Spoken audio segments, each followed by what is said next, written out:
Bana, mambo vipi? Karibu Safari ya Mziki TV. Leo tumekuletea news ya kuhusiana na Ibra, msanii wa Konde Gang Music.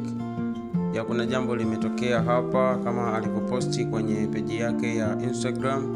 Kaeleza kwa ufupi nini kinaendelea kati yake yeye na Konde Music, na kuwaomba mashabiki waweze kumsapoti na kumchangia ili aweze kutatua shida iliyopo.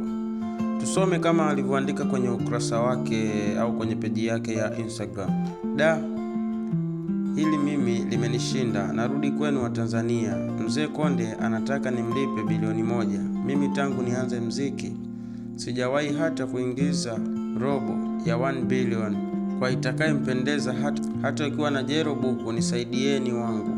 Mimi sitaki kupishana na Mzee Konde, ila hili swala la kulipa bilioni 1 linaninyima usingizi. Hofu yangu pia kipaji changu kupotea, na sina kazi yoyote. Kwa yote atakayejaliwa chochote, lipa namba hii hapa, Mix by Yasi, kataja namba hapo kama mnavyoona.